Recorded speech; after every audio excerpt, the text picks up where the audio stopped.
سميتها كيكة الإدمان اللي بس تاكلوا أول لقمة منها بتعلقوا، وقطعة ورا قطعة بدون ما تحسوا. شي هيك بيبرد على القلب وبيجمع ما بين الكيك والآيس كريم. والحلو بهالوصفة المرونة، يعني فيني خلي فيها أي نوع فواكه موجود بالتلاجة، وحيلا نوع بسكوت بقيان بخزانة المطبخ. جربوها كتير بتشهي. هيا يا قوم هلموا حطولنا لايكات.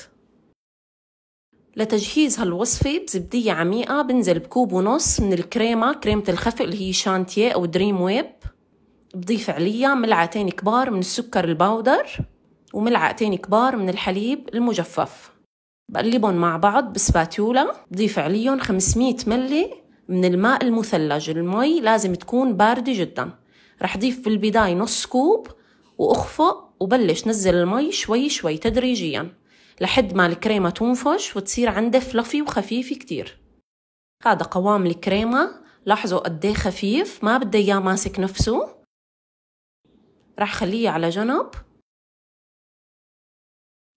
بجهز مغلفين من البسكت، أي نوع بسكت بدنا إياه، دايجستيف، سادة بنكهة الكاكاو. أنا هون عملت ميكس ما بين الكاكاو والفانيلا. كسرهم تكسير خشن.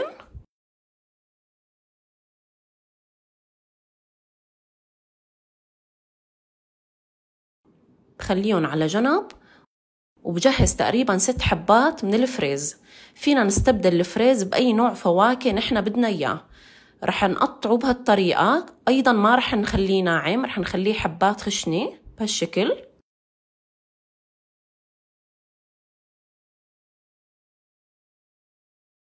ورح ضيف الفريز المقطع على الكريمة.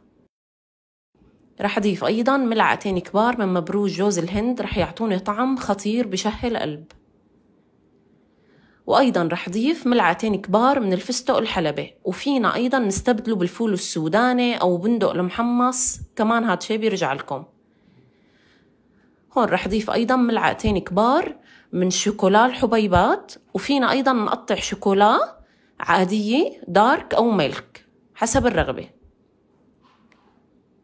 رح أنزل هلأ بالبسكوت المقطع، ولاحظوا البسكوت مقطع خشن، ما بدي إياه ناعم، لأن أيضا لما رح قلبه وأضغطه بالقالب رح أيضا يصير أنعم، ولما نقطع يكون الشكل مرتب، فخلوه خشن.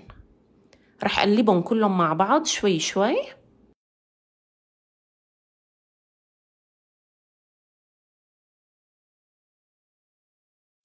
بجهز حيلا قالب إنجليش كيك، قالب مستطيل، أو حتى زبدية. ممكن زبدية أيضا مغلفة مثل هيك ببلاستيك راب. لما اجي اقلبها بتعطيني شكل كتير بيفتح النفس. ورح ابدأ هلأ انقل الكيكة على القالب واضغط. لازم اضغط لحتى اطلع اي هواء عنده. لما اجي اقلبها تجينا متماسكة. رح رصها مزبوط واضغط عليها وملس السطح.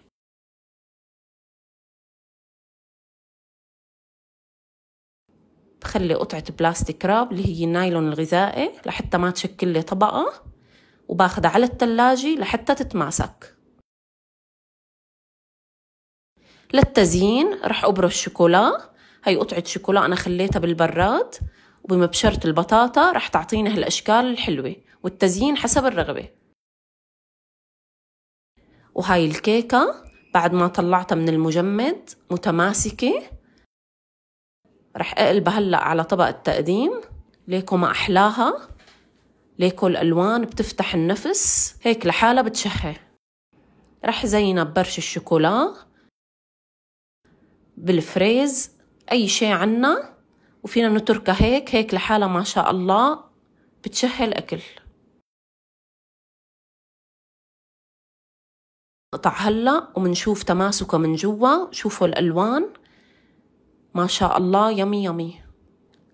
قديه متماسكة وقديه شكلها بيفتح النفس.